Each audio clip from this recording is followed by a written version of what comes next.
Welcome, session 7 of Anything But Ordinary. Hi to those online and hi to those who watch the video later to catch up. It's good to have you with us one way or another. Session 7 is on a brotherly plot out of the ordinary where we think about Joseph and the plot by his brothers. So we're just going to have a bit of a look at Genesis 35 because as I was putting this together, it occurred to me that there's a very significant thing that's said a couple of times in Genesis 35. I see what you mean about biblical marriage, Elizabeth. I've written the wrong thing. There Right. is one that's right because I've got, that in front of me, but yes. Yeah, you say it. Oh, no, I don't have it. Okay, well, Just adapt, John. Pivot. all right. Pivot. In Genesis 35, it talks about Jacob and his extended family of two wives and the two maid servants, maid slaves of those women and their children, leaving where they were in Haran. You can see Haran up the top of, or the northern part of that map, and heading south towards Mamre or Kiriath Arba, that is Hebron, which doesn't seem to be on that map, but it's further down south in the traditional area of Israel. And the text says where Abraham and Isaac had resided as aliens. So although that's an interesting comment about Abraham and Isaac, although they were living in what we consider to be Israel, they were there as aliens because they had come, as we know, from elsewhere. Uh, Jacob came to his father where Abraham and Isaac had resided as aliens. I found this very comprehensive map that plots the movement of Isaac and then Jacob over time, heading down to the southern part, the Negev. Um, and then it says in Genesis 37 that Jacob settled in the land where his father had lived as an alien, the land of Canaan. So these Abraham, Isaac, and Jacob are, as you know, the three great patriarchs of the ancestral stories that we read in Genesis. And yet Genesis itself says they were aliens. That is, they were not from Canaan. They were not Canaanites. They're not Israelites because Israel doesn't yet exist. It's the land of Canaan. So Abraham actually had come from Ur, which you can see is even south of Babylon. He'd traveled all the way up through Babylon, all the way up to Haran, and then all the way down on the coast to what becomes Israel, the land of Canaan. And then the other two are journeys of Isaac and Jacob. So although we think of them as like the patriarchs of Israel, they actually have been mobile and not actually born in Israel. So I'm going backwards now. No, I've left, oh, crikey, that's not very good, is it? I've left that question off. Oh, sorry about this. Well, you've got a No, question there. no, it is. It's on the right-hand side. My thing's covering it. So, Right. reading those comments about the aliens in the land, about how these ancestors were aliens. How does this change the way we read the stories of the great patriarchs and their wives, the matriarchs? Doesn't It, change the stories. it doesn't change the stories, but how does it change the way we read the stories? Hmm. Does it have any effect? I always assumed that was their land, and they were sort of firmly rooted in those places. So that's Yes. really interesting. Yeah. Mm. Mm. The tradition has certainly claimed them as Israelites long before Israel existed. Yes. That was the covenant, though, wasn't it? Like the promise of land. Well, there was that. Yeah. Yeah.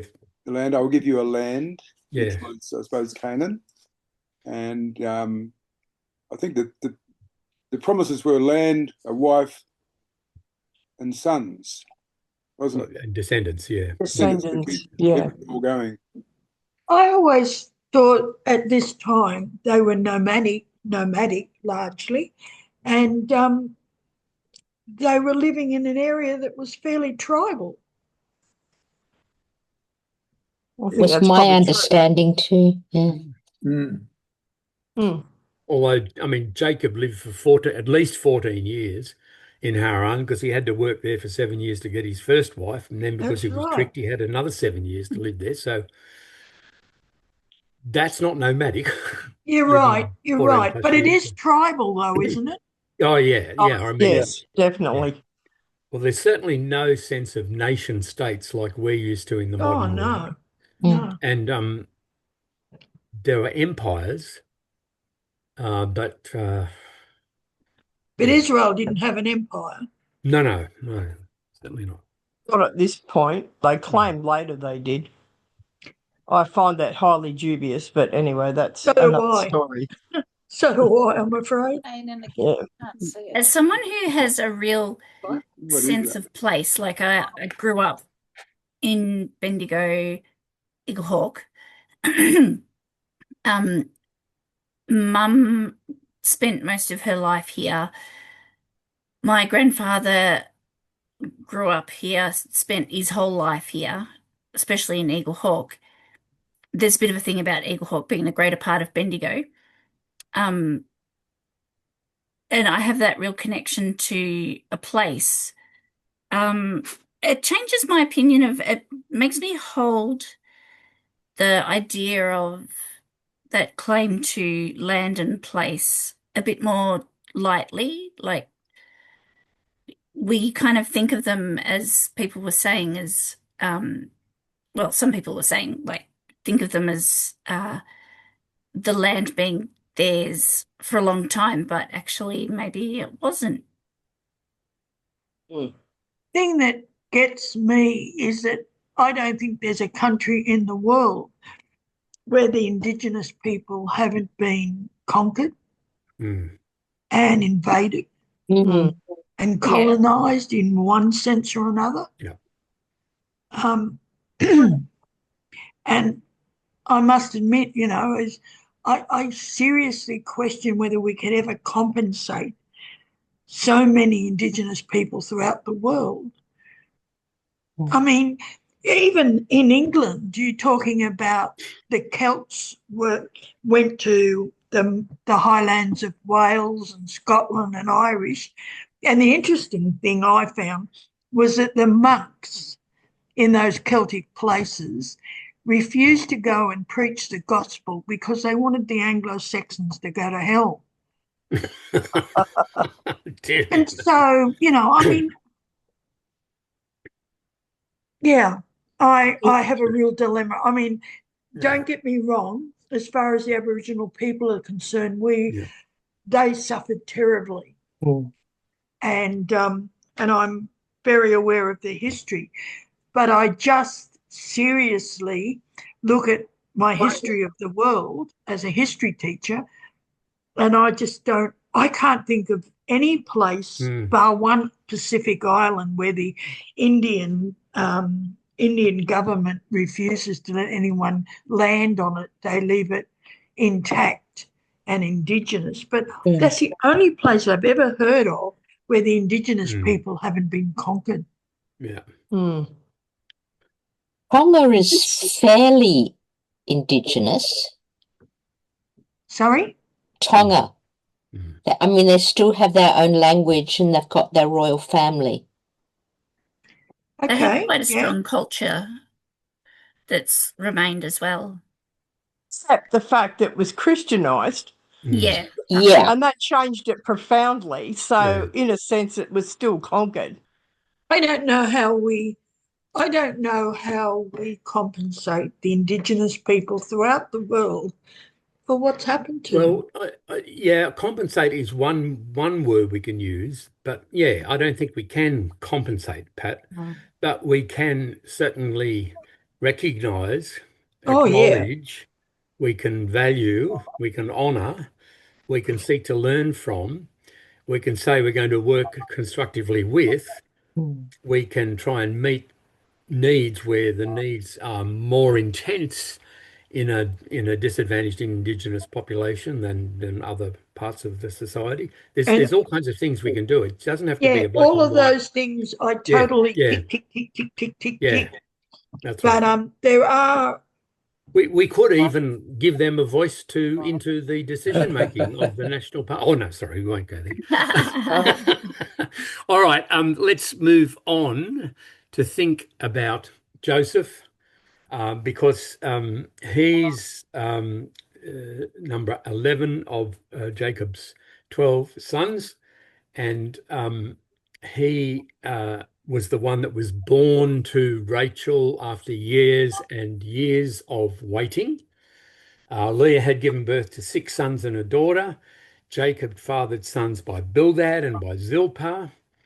And then Rachel gave birth. The text says God heeded Rachel and opened her womb, and Rachel declared, God has taken away my reproach. And we've talked about how being barren was seen as a sign of cursing in the society at the time. And we read that she named him Joseph, saying, may the Lord add to me another son, because that's the meaning of the Hebrew. And that son Benjamin is indeed born some years later, although tragically, in giving birth to Benjamin, Rachel dies. So Joseph, number 11 of the 12, is nevertheless the favored son of father Jacob. Jacob gave Joseph a long robe with sleeves made for him. A footnote in my NRSV says that the traditional rendering of this verse is that Jacob gave him a coat of many colors, but the meaning of the Hebrew is actually uncertain. And so the NRSV has decided to translate it as a long robe with sleeves. But nevertheless, Joseph in his amazing Technicolor green Dreamcoat, you may remember that musical. It was a favorite when I was growing up. I played the piano and was musical director for some performances that the youth group that I was a part of put on when in the 1970s, when it had just had its premiere a few years earlier. So a special gift given to Joseph fosters the jealousy of his brothers, and the text notes that they hated him and could not speak peaceably to him. Why Yeah, was this coat so special? I mean, why was the brothers jealous of this particular style of coat? Well, I don't know. The problem is if the biblical scholars are saying that the meaning of the Hebrew is uncertain. It's obviously a rare word that I mean, it's thought long sleeves is probably a closer rendition than multicolored. I guess if you think of it as a long robe and with sleeves, this isn't like going to Kmart and buying something off the rack. This has to be shorn, carded, dyed, woven, knitted, all of these things. a lot of work. And if you put sleeves and extra length on it, it's actually a far more valuable garment because it's got all that extra work and wool in it. So if it was multicolored too, then it would be very valuable because the dyes used. That's right. Yes, that's right. So we can't think of it in the way we might think of we've just gone and bought a coat because it would have all been made from go to woe, literally from the shearing to the actual weaving of the coat and the dyeing of the coat. And it may have had designs and things in it like the picture shows. We don't know. But it was special and it just would have meant a lot of extra expense and work and it would have stood out. So if you've got 11 sons and only one of them gets this expensive, harder to make coat, it's really sending quite a message, I think, to the other 10. He was also the youngest, which wouldn't have helped either. No. Well, Yeah, they exactly. couldn't look forward to getting it as a hand-me-down, so. Well, no one was going to get this. I suppose Benjamin could have got it, though, Yeah. of course, no one gets it. But you would think if there was a special coat, it might go to the heir anointed, which would normally be the eldest. Mm. Yeah. And it doesn't. So I think we can assume from that that's why the brothers were so jealous. It's not just Joseph's got a coat, but he's got a far more expensive coat. And he's got a coat that would normally, I think, be probably offered to the eldest, not the youngest. Yeah. Yeah, that's probably the. Mm. So favoritism, and the brothers hated him and could not speak peaceably to him, the narrator says, and so the scene is set for the problematic sequence of events that occurs, which we're going to look at now. You see that? The faithful Yeah, Hall of very Fame. good. Joseph.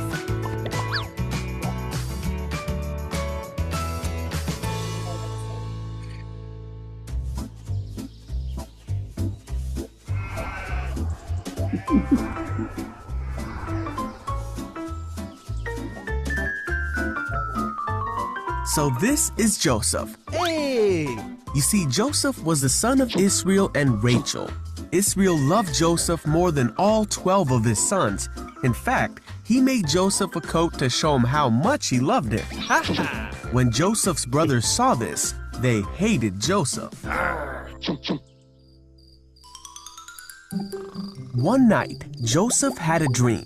When he awoke, Joseph told the dream to his brothers.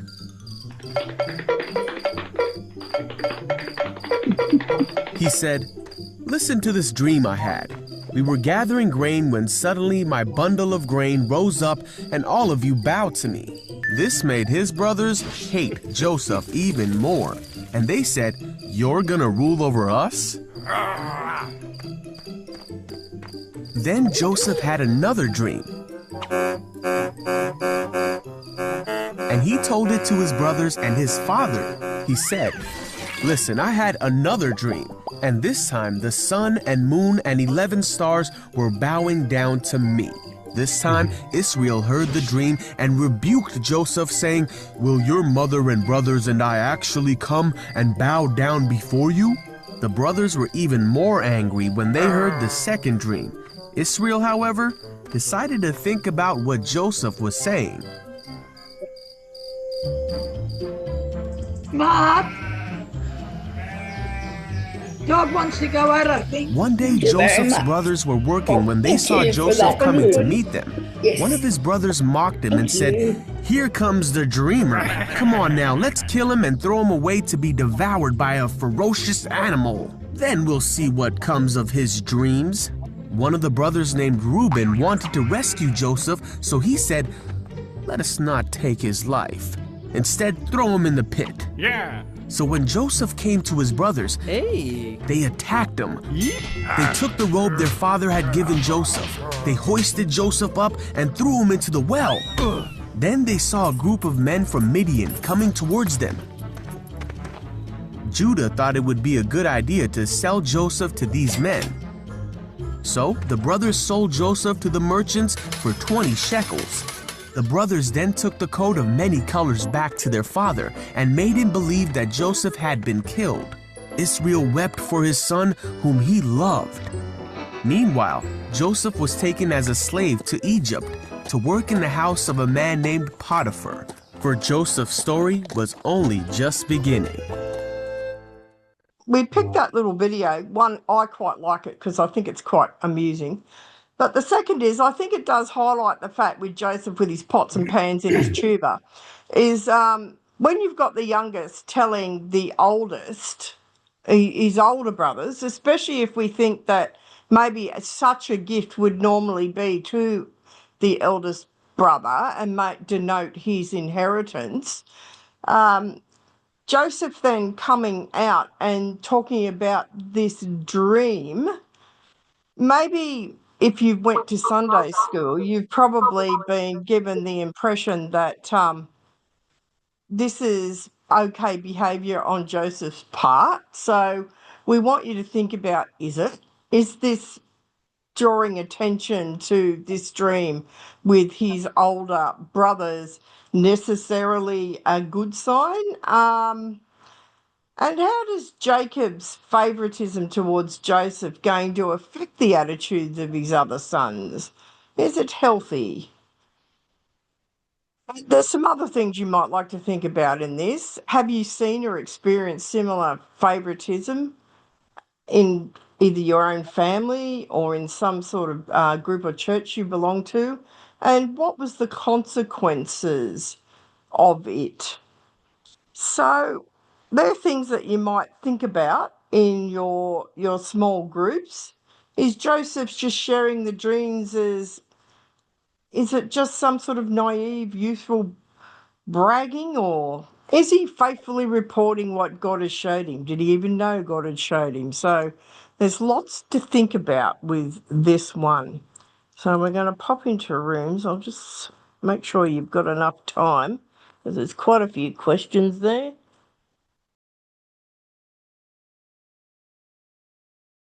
Well, how did you go with that? I suggested that Joseph had ADHD. He was impulsive and poor at reading body language and other social cues. Very good point. I don't know, sharing his dream was probably the smartest thing he ever did. Certainly not. No. I was thinking we can overread our 20th century sensitivities Yeah. into these sorts of stories. Oh, but that's fun. Whereas the story is really about, they had to create some sort of narrative which made sense to what happened to Joseph in the end. Mm. So it wouldn't have, I don't think when in the writing or not the writing, but in the sort of the gathering of these oral narratives, traditions, that wouldn't have been an important point, I wouldn't have thought. Which would have been what happens to Joseph and how they can account for his eventual carriage off into Egypt. I don't know. I think the wonderful thing about Joseph's story is that from something that was, to me, Recording in progress. not good, resulted in God's blessing upon Joseph. But as I said in our group, I just feel so sorry for Joseph because I truly believe the favoritism was a result of the fact that Rebecca had finally had a child. It had nothing to do with who Joseph was. And the brothers resented that. And favoritism is something that really hurts families. It certainly does and still does.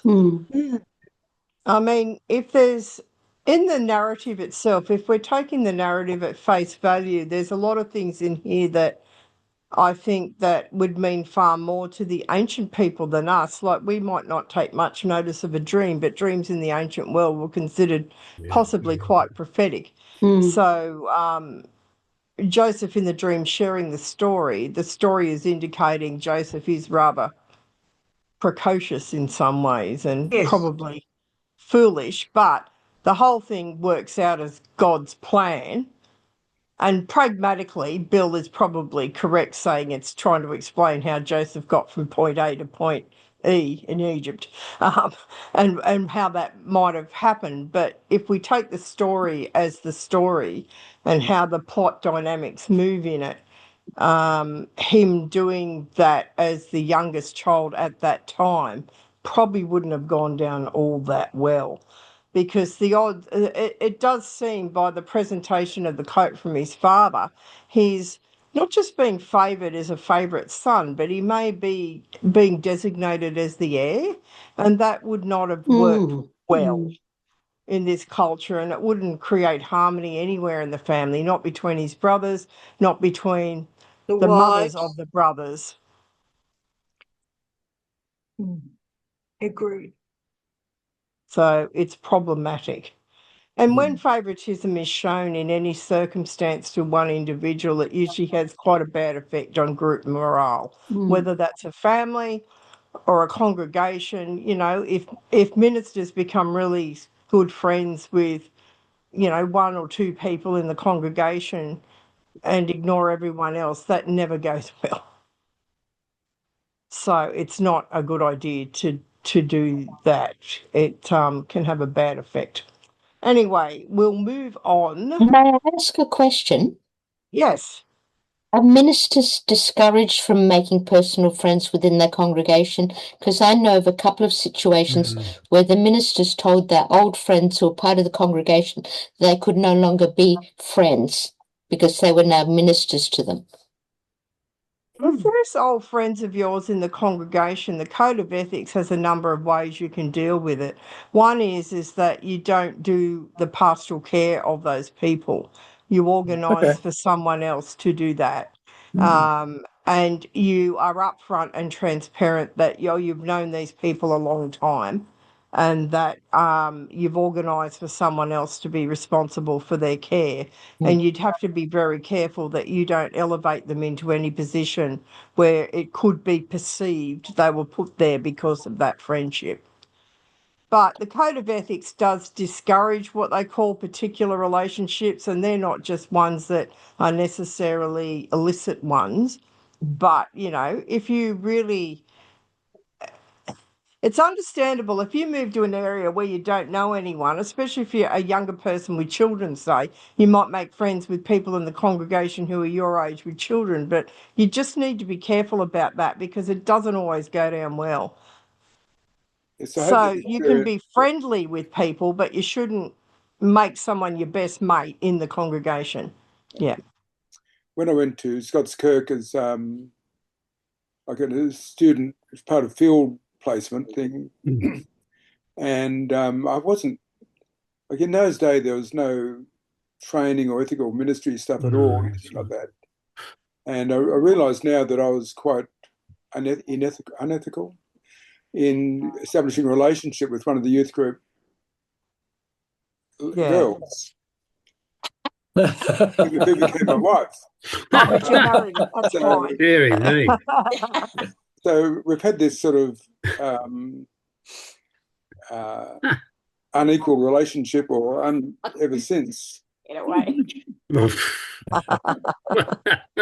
Yes.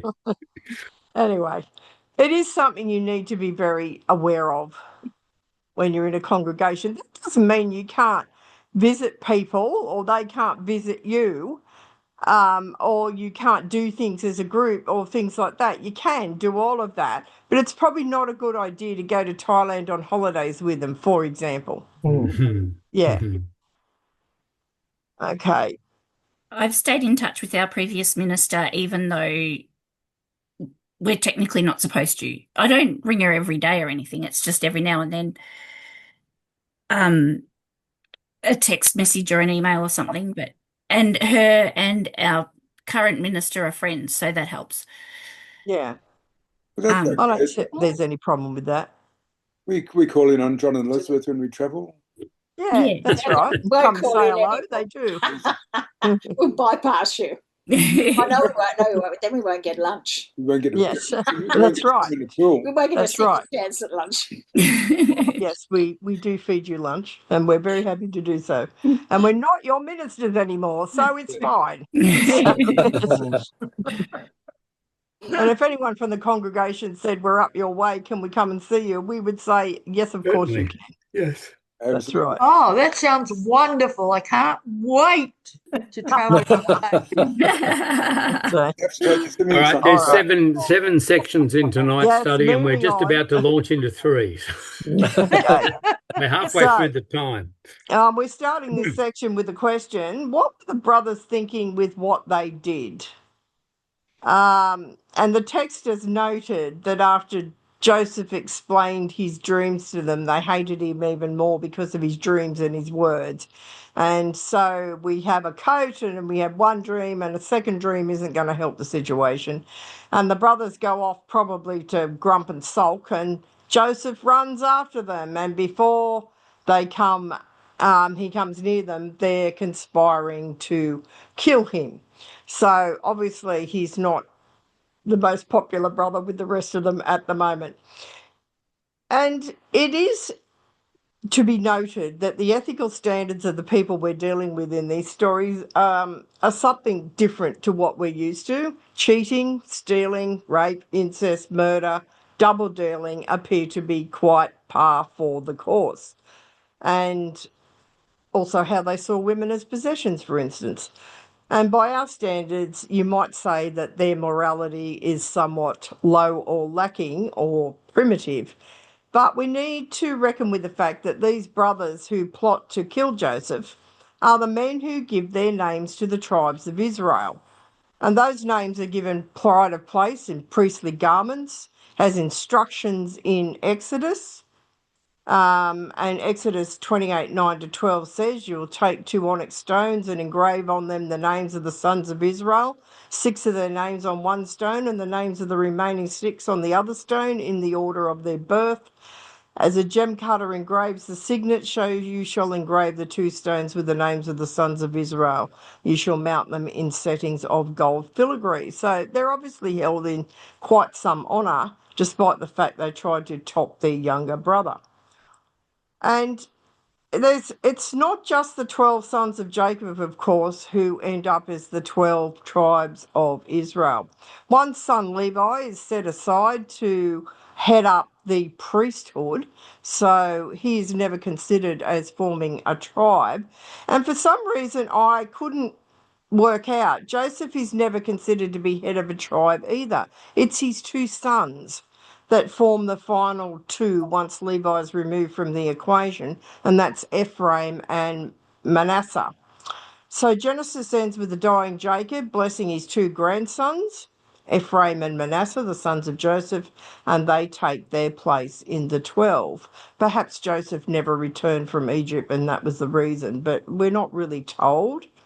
So these 12 tribes, the 10 sons and the 2 grandsons, and John's put up a nice family tree for you there, remembered throughout the later history of the people, and it's cited quite a number of times in books like Chronicles, Numbers, Deuteronomy, Joshua, Ezekiel. And Genesis contains many stories of their murky ways of operating that have been preserved, passed on, and preached on with regularity. So one might say, well, how did they get to that point? That seems maybe quite remarkable to us. So why is this story of Joseph told with what appears to be a high level of glee by the narrator? Does it simply indicate human beings have always been flawed? You may have been told that somewhere in a church, that God uses flawed people. And this is the way human beings have always been, that we've always had to deal with our imperfections. But you have to ask, do people ever learn from these situations over time? And even in our modern settings, even though we've learnt that it never ends well, we've still got people in our own country, such as Pauline Hanson, talking about migrants, or Netanyahu talking about Palestinians, or Hezbollah, or Donald Trump talking about anybody who's not within his immediate circle. This kind of denigration and bad behaviour seems to have just continued, and we don't learn our lesson, or we don't seem to. So our question for you is along these lines. Do you think that the ethical standards and cultural practices of our time have become more developed and are different from what was held sway in past eras, or do we still have poor, inadequate, imperfect moral standards? So we're going to pop you in your rooms to think about this for a few moments.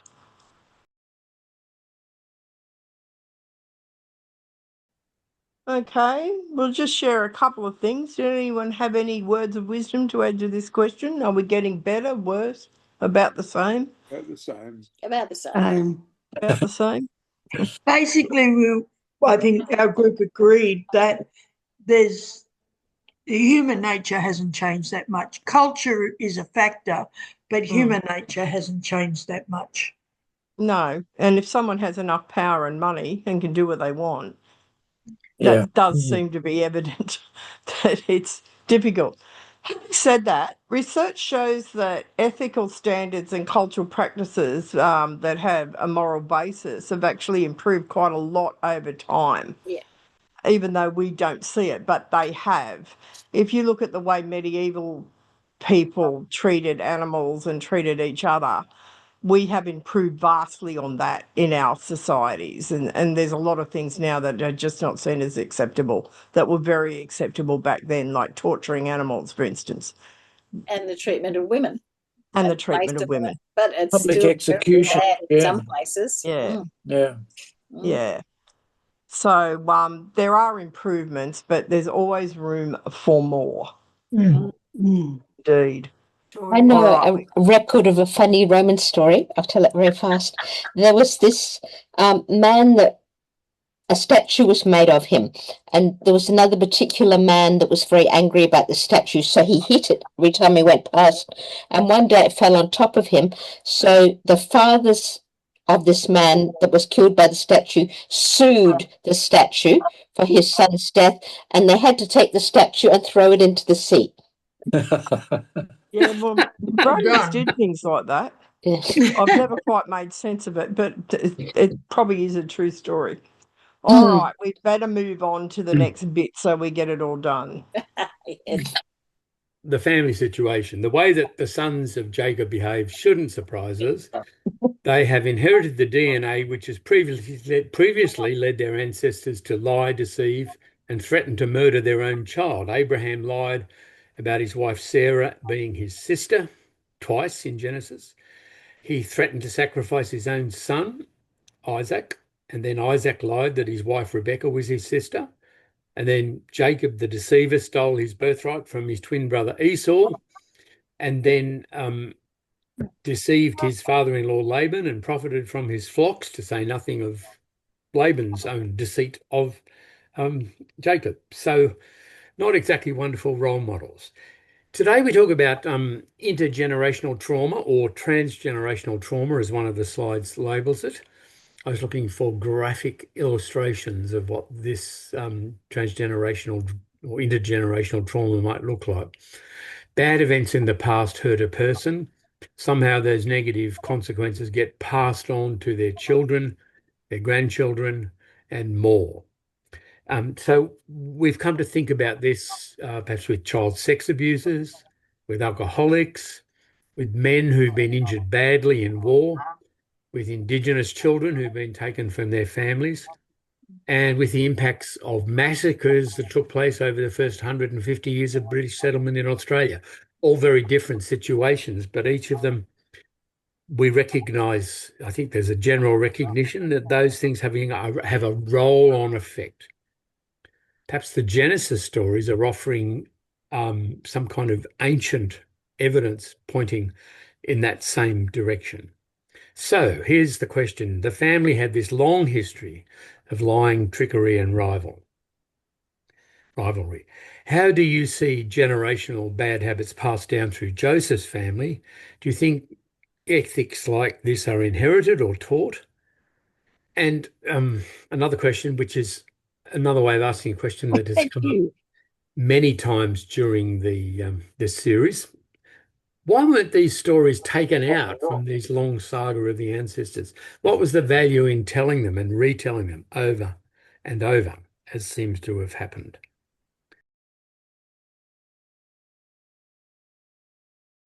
So why do we still have these stories, even if they're full of ne'er-do-wells? Or a Peter answer. Yeah. A Peter answer? Peter had a very good idea on why. Which Peter. one? Which I don't know his surname. Peter's iPad. So that one. But I think what it does is one it was. actually gives people the full story. not just a pretty picture, Mm. not just the things you want to display, but this is how it has been, and that's the truth of it. Yep. And I think that's important. Yes. Yes. Thanks, Dorothea. Peter? Well, look, I don't know. I'm not quite sure what I said a few things, but The forgiveness bit. the The message of forgiveness. Well, the high point of that story, and there's lots of low points, but the high point is Joseph forgiving his brothers. And that changed the course of biblical history. He welcomed them into this place where he had some power and food and clothing and shelter. And if he'd said, like, according to our base human emotions, he could have said, you just put me in a pit. How dare you come into here? Go back to where you came from. And Go back to, you could have easily said that. So it's like it's a pivotal story, pivotal moment in the story of God's reclamation of creation. But he did end up being, forgiveness. he ended up being the saviour of the family, really, didn't he? Yes, Yes, he did. So Joseph's behaviour there, is that enough to excuse the behaviour of Laban and Rachel and all the rest of them that went before him? That was probably the way of the world, though, wasn't it? Yeah. And I think if Joseph had then subsequently rejected his brothers, there'd be no continuing story, would there? There wouldn't. It'd be a problem, wouldn't it? The whole point of the story is lost. Then the dream would not have been fulfilled. Yes, the dream would not have been fulfilled. That's right. And of course, things were different then. We have to remember that. Some of these trays that we might see as dodgy were often admired then. If any of you go and see Odysseus, and any of you, and if they're following the book even from a distance, which I understand they are following it from a bit of a distance, you'll find that Odysseus has got all sorts of terrible, sneaky characteristics. But that was admired. It's like the god Loki in the Norse pantheon. He's a real mischief maker, but he's very admired. And people still today who are heathens worship the god Loki, despite of all his trickery. So it's not always seen the same way as we see it. Loki was so vulnerable, and he wasn't the favourite. His older brother was the favourite, and I wouldn't make too many excuses for him, actually. Knowing Norse mythology, he did some bad shit. He did. Really did. But so did Odysseus. Yes, Odysseus did. But I guess my point is that they are admired for a lot of that trickery. It's not because it's endearing, it's because they are tricking people. That was seen as an admirable trait. So you've all seen it then? I haven't seen it yet. No, I haven't seen it. I've read reviews of it, and I've got Greek friends who are really up in arms about it. Okay. They're not happy at all because there's no Greek people in it, and it's not set in Greece. Oh, how silly. Yeah. And they've deviated quite seriously. They've really played down all the deities. Odysseus is full of deities and supernatural things, and this is really portrayed as some sort of existential angst in Odysseus's mind. And and like when they meet the witch Circe, I'll get it out eventually. Then the pigs are meant to show their base human nature instead of being a mythological story. For example, so it's sort of this dark inner journey where, it was peopled with gods and with consequences and, varying things that I understand in the movie. Anyway. I know you've never thought of Elizabeth this way, but she is a fundamentalist, a real diehard fundamentalist. When you compare the book with the movie, we used to go and see each Jane Austen movie that came out, and I couldn't enjoy the movie because there was this running commentary from the seat next to me about that's not in the book. That happened earlier. She didn't say that. He said that. What are they doing there? Elizabeth, I support you. You are quite right. Absolutely. Anyway, one thing I really like the BBC miniseries, but they totally left out the bit about Charlotte Lucas being 27. That's really Well, there you important. go. Yes. Yeah, it is, and that she's desperate. But just to mention Odysseus again, you can't leave out the ancient gods, John, No, I know. Yeah, in right. an You can't ancient leave out that topic. they were all John, Greek. John, I Yeah. have the same problem you have with my husband, and it drives me nuts. How do you cope with it? Well, if you read the book, you'd understand, and clearly you haven't. So go Okay, and read it. Elizabeth, That's if all you I can want to go say. to the movies, don't take John, take me. Okay. Rightio, folks. Now we're just going to mention briefly that this is a huge issue, and it really has to do with the history of interpretation of the passage. There's this whole branch of biblical studies called history of interpretation, which is looking at how later interpreters have dealt with passages. This particular incident where Joseph is sold for 20 pieces of silver has resonated over the years with the latest story of Judas betraying Jesus for 30 pieces of silver. And that element Inflation. Yeah. and that element of betraying someone for money, like money grubbing, has fed into one very unhelpful stereotype of the Jews who have been seen as always and in every way being concerned about money. And it's a stereotype that has fed into what has become a really incessant anti-Semitic attitude. The picture I've got up there is from Germany, of course, and it's one of many that you can just Google on the internet and find. There are all kinds of horrible cartoons and stereo and caricatures and so on. And there are all sorts of ways in which Jews have been, the global conspiracy theory in the days before conspiracy theories were widespread. It was the Jews that were running everything. All kinds of things that feed into anti-Semitic attitude and the terrible ways in which Jews have been treated in the Middle Ages, through the Enlightenment, into the Middle Age, culminating, of course, in the Shoah, the Holocaust in Nazi Germany.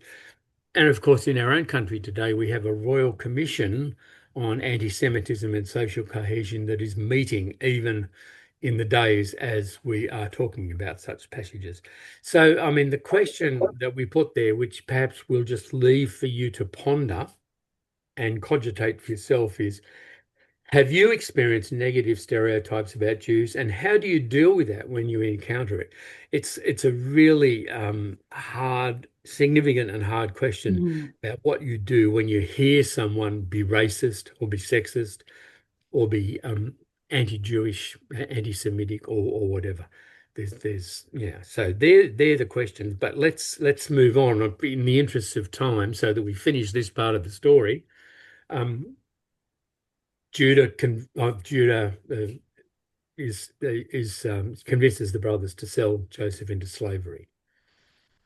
Yes. So Judah has convinced they can turn Joseph into a prophet, and off he goes to Egypt. And they choose this rather than kill him, even though it's not a particularly good thing to sell one's brother into slavery.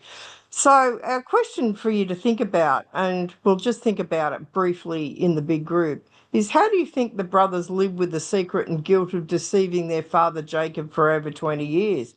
Were they guilty about it even? And how is it easy for people to talk yourself into thinking you're doing something reasonable or kind when you're actually doing the wrong thing? Anyone want to share any thoughts on that? I've got one. I wondered if one brother was behind it all because Joseph had one of them whipped. I can't remember which one when they turned up the first time. So he was a lot angrier with one brother. He didn't have them all whipped. He just had one. I don't remember that. Reuben tried I to save cannot answer that question. Yeah. Because it'd be pertinent which brother it was. Yes, that's why I was wondered. Yeah. Reuben tried to save him, didn't he? Like, I think Reuben. Yes, Yeah. but it wasn't Reuben that he had whipped. It was another one. Probably the eldest, because he should have known better. Something happened in the English staff room one day. Am I on? We can hear you. Yeah, you Oh, are. good. The thing that freaked me out, I had two teachers in a large staff room yelling at each other, and I'm sitting in my desk trying to mark, and I'm thinking, should I leave the room or what? And I stayed there and shrunk down into my seat. Afterwards, I listened to both of them tell everybody who would listen what had happened. And the thing that scared me the most was I thought, I didn't hear any of this. And we have a tendency, I think, and this is a scary thing, to arrange our memories to make us look good. Does that make sense? Absolutely. Yes, we Yeah. do. And it's scary. I just looked it up. I don't think Joseph had any of them whipped, but he No, did No, find I can't he think. found Simeon. Simeon as a prisoner, and that was Yeah. just as a surety to make sure they returned. Mm. Yeah, but I wondered if he was crosser with Simeon. No, I don't know necessarily. I think Simeon might have just been unfortunately random. It was a nice theory, but the text doesn't work. Sorry, Katie. Okay, that's all right. That's all right. Mm. I think All we can right. read too much into these stories again, can't we? Like if we sat down today to write a novel about all this, we'd tidy all this up. But it would be our perception. Mm. Yeah. Yeah, but this wasn't written as somebody writing a story of all this. It's a collection of all these little traditions. That's right. And storytelling was different back in this day. It was done around a campfire, as we talked about last week. Mm. And you embellished it, and then the embellishment would be passed on, and different tribes would have different versions of it depending on how much.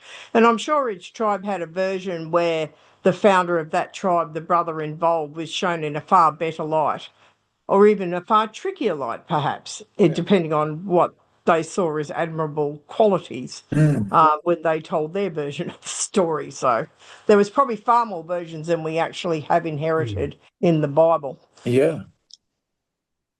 And I'm sure coming from a very literate reading world, we'd be hopeless at remembering stories and passing them on now. Yeah. We're useless. I That's think, right. though, that they were better at it than we were. Oh, yes. Oh, that's how it's Absolutely they were. I'd ask the question, tell us again, Father, how this happened. Yes. That's Yeah, right. yeah. Father would tell the story. Yeah. Yeah. And that's how Yeah, this starts, isn't it? It tells the story of Jacob and the generations. So I forget what it is. Do we Yeah. have any family stories that people remember through their own families that have been told? We Yep. do, and half the Family time they're not accurate. John and I, as family historians, have learnt this, that, John had some really interesting ones passed down his line in particular that are completely fabricated. Well, there's no documentation to support the claim at all. And Exactly. We've got that. With one of them, he wasn't born when that particular war happened. So he could not have been a war hero in the Boer War. That was your great-grandfather, I think. yeah. That wasn't possible, yet that was the story that Oh, was it's his passed birthday down. today. He's the guy I was telling you about this morning. He was born in 1873 on this day. Anyway. We continue. They're very fallible stories. That's look, right. we just want to round off this part of the story because this part of the story ends with Joseph going to Egypt, and then next week we will get the end of the story, which jumps over a number of chapters. But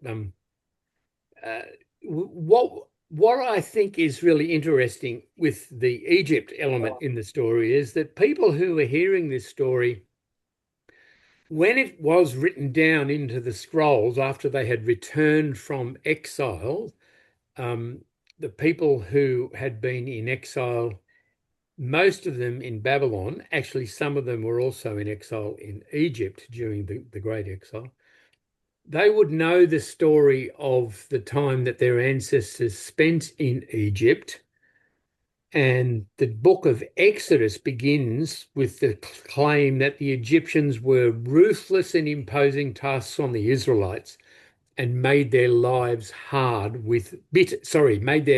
bitter with hard service. And so they would know that if the end of this week's story is that they took Joseph to Egypt, and that's actually the place where Israel suffers and suffers for generations. Um, the following verses of the story say about how the brothers of Joseph dipped his coat into the blood of a slaughtered goat, brought it back to Jacob. Jacob recognized the coat. He concluded that a wild animal has devoured him. Joseph has without doubt been torn to pieces. So Jacob mourns, and despite the best efforts of his family, he refuses to be comforted and says, I shall go down to Sheol to my son mourning, all of which points to the terrible state that is to follow. But Joseph is in Egypt, which is the symbol of the slavery. He's sold off by the to the Midianites, and then the Midianites sell him off to Potiphar, who's one of Pharaoh's officials. And then we get a long story about Judah and Tamar, and then a story about Joseph and Potiphar's wife, which is where we're going to start next week. And eventually we get to the brothers traveling to Egypt to Joseph. So the questions to end with are along these lines. How would the Israelites in exile in Babylon or returning to the land have heard the story of Joseph? What are the resonances of Joseph being in Egypt for them? What is it telling them? And I wonder whether this explains why almost a third of Genesis is devoted to Joseph, not to Abraham or the others, but to Joseph. And there's that final story. Why weren't these stories excised from the long saga of the ancestors? Why were they told over and over again? Perhaps the Egypt symbolism in the story might explain part of why it was told. At any rate, they're the kind of ending questions. Well, that's my kind of rhetorical question that puts that hypothesis. So I think that's probably very close, isn't it? Like these are the great traditions, exile, yeah, and escape. Yep. The two big meta narratives that. Yeah, the Exodus and the exile. Yep, that's right. That's right. And they're the sort of defining national things. I mean, one sort of defines the nation and one defines the law, basically. Even though it's told as being given with Moses, it actually comes into being during and after the exile. So, any questions, All right, well, anyone? Sorry? I'm just asking if anyone's got a question they need to ask. There's a little snippet in the text about Reuben laying or sleeping with his father's concubine, I think, which seems to have no relevance to anything. And it's only like a verse. Do you have any clues as to why, apart from it being this little collection of bits and pieces, why that would have not been excised? I would say that, well, you might keep it, and I think Dorothea was onto something when she said that there were certain things that were kept that may or may not have been like truth, and they were kept for that reason. I think you need David and, actually Solomon's story to explain that, because Solomon's older brother asked his mother, Solomon's mother, not his mother, Bathsheba, about whether or not he can take a particular woman as his wife. And Bathsheba, who just does whatever she's told, says she'll go and ask Solomon. And she does. And Solomon goes off his tree because the woman that his older brother has asked for is one of his father David's concubines from the harem. And that's just not on. And it's interpreted as a power move by Solomon, who has him killed. So if we look at it that way, Reuben sleeping with one of his father's concubines would be seen as a power move and nothing good. And it wasn't just one of the concubines; it was his. She was really the servant of Rachel. Oh, Same person. Bilpah. Yeah. Who's it, Bilpah? Yeah, yeah. Yeah. That would not have gone down well. No. When you do something like that, that would be considered a power move. So maybe it was mentioned for that reason, that Reuben, as Katie suggested, deserved his binding and acting as hostage because he was going to go on and do this terrible thing. Anyway, I may be way off course with that, but that's the closest thing I can think of is the story of Solomon and his older brother asking for one of David's concubines. I'll take that as wisdom. Yeah, Solomon's wisdom extended to killing everyone who was, a half cousin or a 2 times removed uncle or brother. He removed the lot. He was quite ruthless. So Reuben was the firstborn. Mm-hmm. Maybe this is Jacob's strike against Reuben. Yeah. He did this, therefore he's not going to be favoured. Yet he was a guy, That's possible. Because if Reuben's the firstborn and he does something like that, that would not have been viewed well at all. Yeah. Wasn't it Reuben who basically said, let's put him in the pit rather than kill him? Yeah. Yeah. Yes, it was. Yeah. Go back and say later on. That's the idea of that. Oh, Jacob doesn't know that, but the narrator tells us that. So Yeah, that's right. That's another strike against Reuben. Yeah, well, Reuben really does put it. I mean, he may have just been kept hostage because he's the eldest, but It wasn't Reuben that was kept hostage. No, that's right. It was another one. Yeah. Simeon or? There's too many of them. It gets confusing. Okay. Yeah, there is too many of them. Quite right. And it still doesn't really explain why there's not a tribe of Joseph. Instead, we have a tribe of his 2 sons, but who knows what that was about. But anyway. All right, folks. Well, we're certainly doing out of the ordinary, anything but ordinary, aren't we? Next week's the final session, and it's a family reunion out of the ordinary because Joseph and his brothers do meet up a number of times, but it's not Genesis 37, it's Genesis 45. Another mistake.